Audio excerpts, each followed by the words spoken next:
Good morning, ka-coffee, Luzon, Visayas at Mindanao, sa lahat po ng ating mga ka-coffee, taga-subaybay natin, masugid na taga-subaybay. Magandang araw po sa inyo. Sige, si Sara Duterte, abay, nagpapahiwatig ito. Oy, madam, anong ibig sabihin niyang pasasalamat na yan kay PBBM?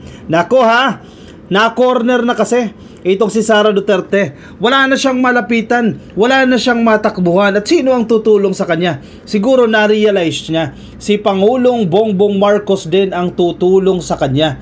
Kaya medyo lumalaylo si Sara Duterte. Pansinin ninyo ka-coffee, di ba? Noon galit na galit naka live stream sila sa Zoom.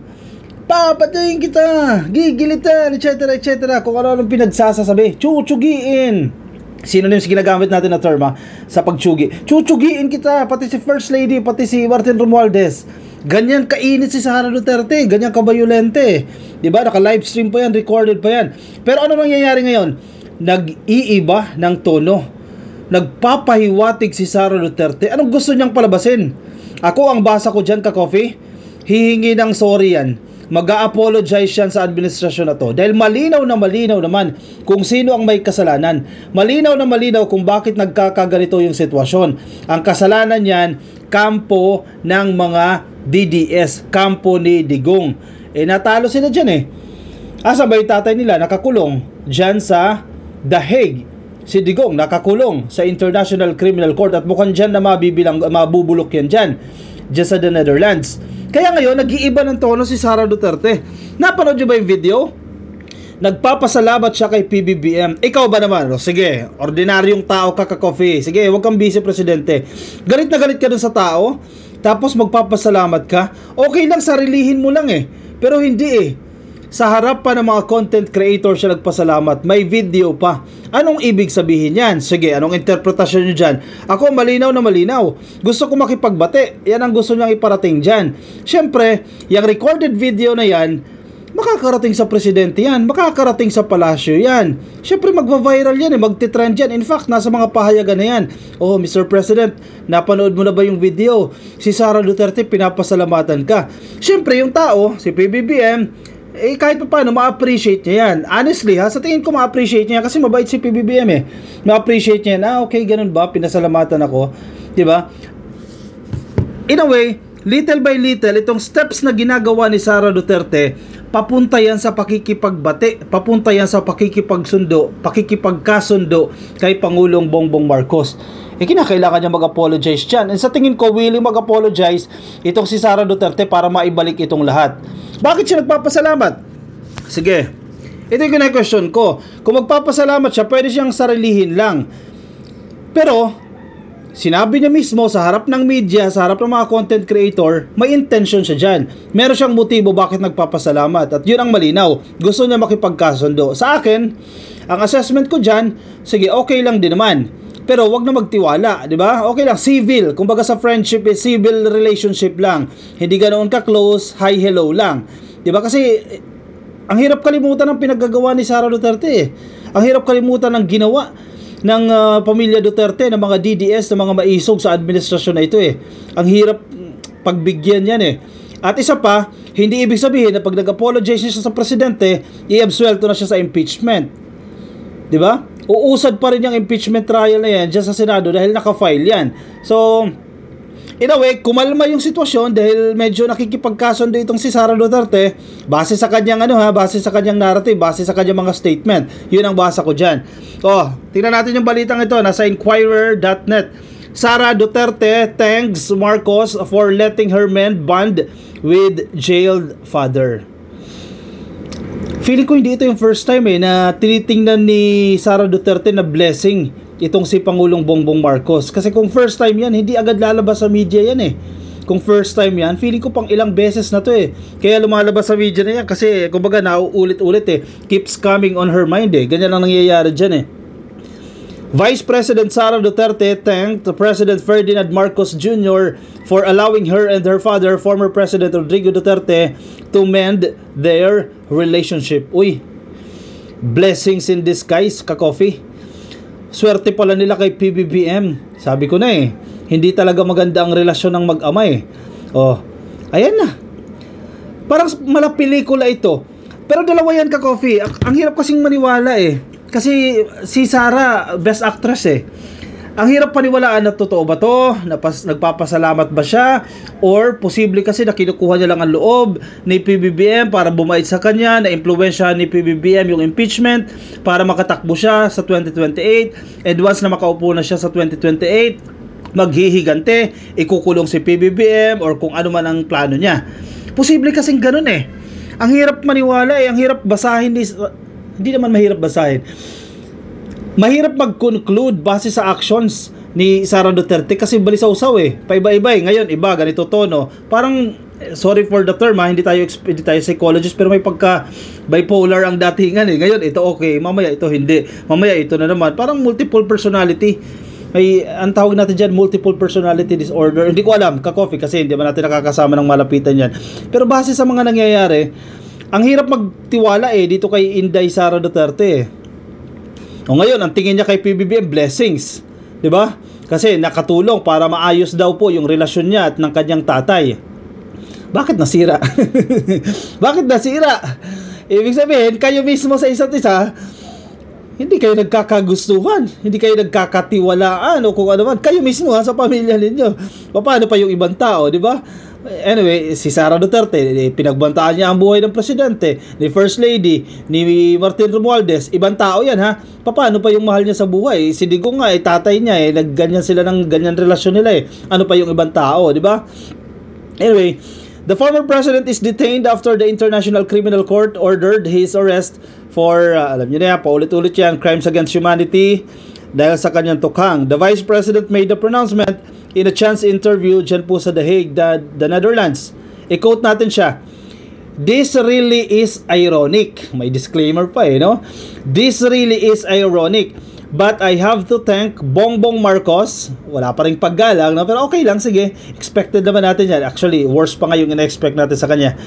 This really is ironic, but I have to thank Bongbong Marcos because there was forgiveness between me and former President Rodrigo Duterte and all that has happened in our lives, sabi ni Sara Duterte.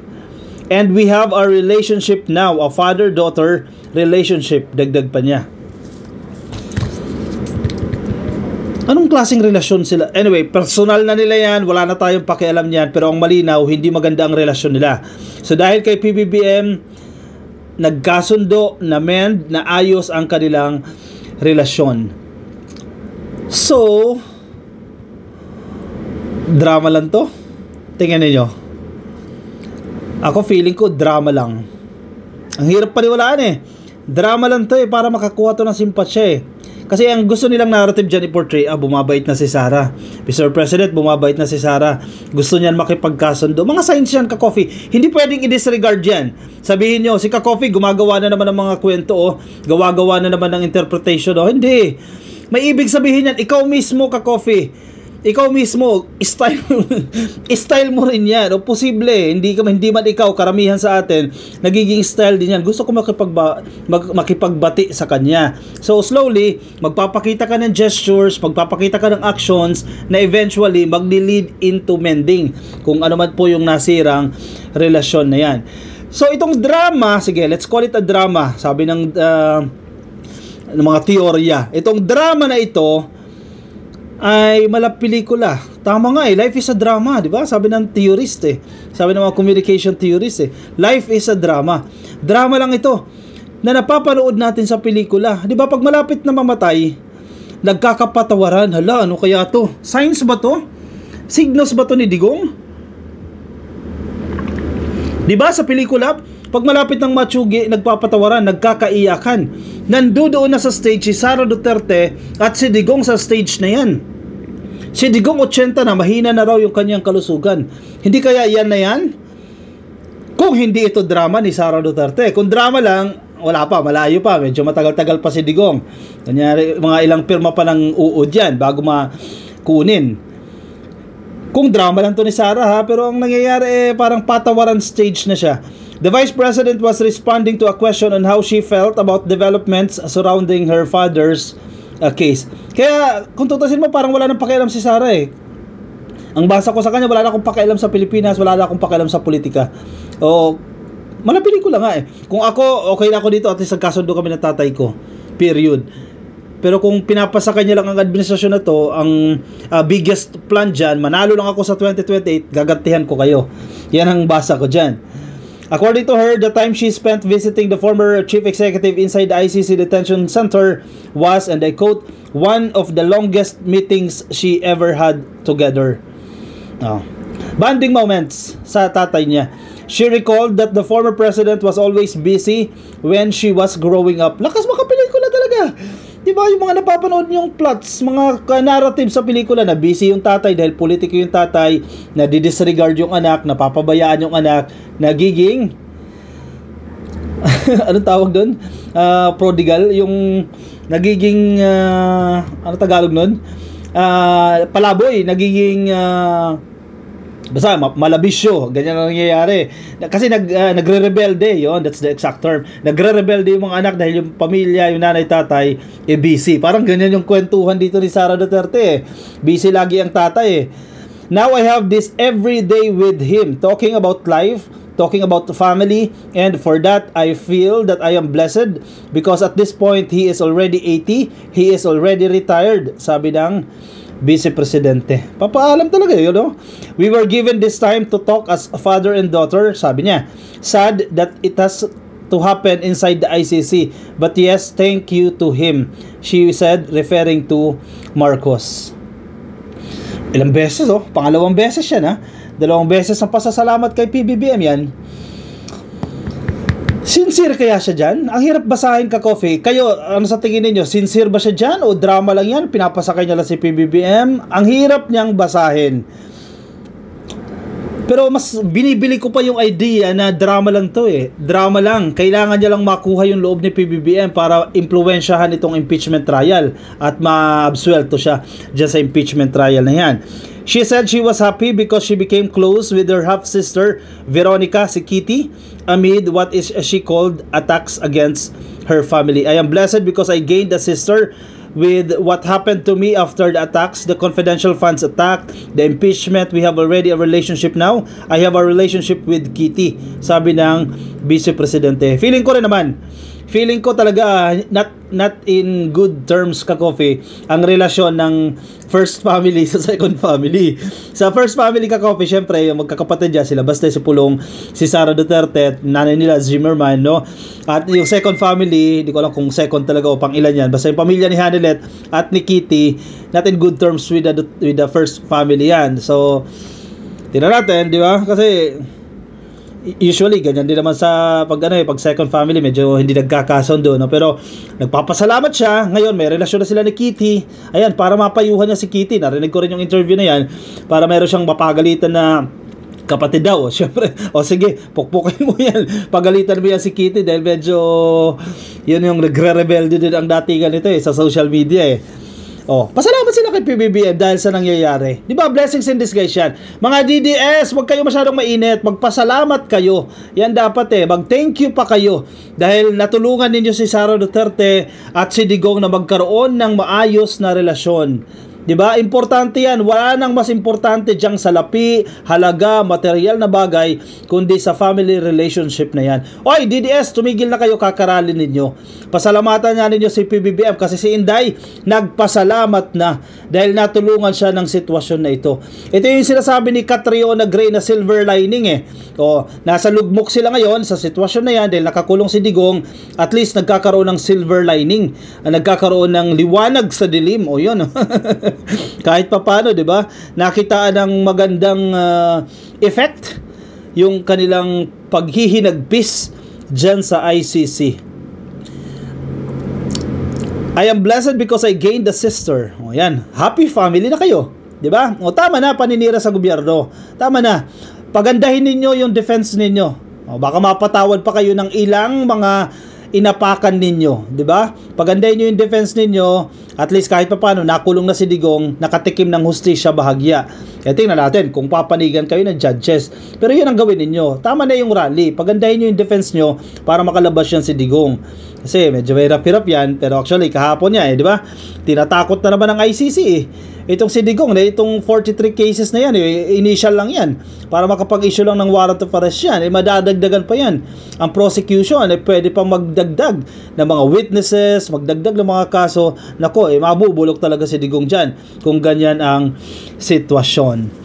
O siya, sige, ano sa tingin nyo? Drama to o totoong gustong mag-apologize ni Sara Duterte? Nagpapahiwatig ito, gustong makipagkasundo kay PBBM. Feeling ko, pagdating dito sa Maynila, makikipag-meeting yan kay PBBM or a text message or a phone call with the President para humingi ng patawad. Sige, wag muna patawad, clarification siguro, paglilinaw, dyan naman nagsisimula ang patawaran feeling ko, ka-coffee, yan ang may percentage na ganyan ang nangyayari, may percentage, mas lamang yung percentage na drama lang yan. Ano sa tingin ninyo? Drama lang yan o totoo na gusto makipagbati ni Sara Duterte? Ako, ang paniniwala ko dyan, drama lang yan para makuha yung loob ng presidente, maimpluwensyahan ng presidente yung impeachment trial para makatakbo pa rin siya sa 2028, at once na makatakbo siya sa 2028, babalikan niya si PBBM at kung sino man po ang mga sa tingin nilang nagkandalulo sa kanila, nagpakanlulo, nagtaksil sa kanila, paparusahan nila yan. Ano sa tingin ninyo? Sige, comment ang inyong opinion, ang reaksyon dyan sa comment section nang mabasa po yan ng iba nating mga ka-coffee. O siya, ako'y pansamantala muna magpapaalam sa inyo yung mga nasa Facebook, baka di pa po kayo naka-like and follow, please like and follow. Yung mga nasa YouTube, click lang po na subscribe and hit the notification icon para updated kayo sa ating mga bagong upload. I will see you, ka-coffee, in my next video. Ag kapitayon. Paalam po sa inyo. Bye-bye.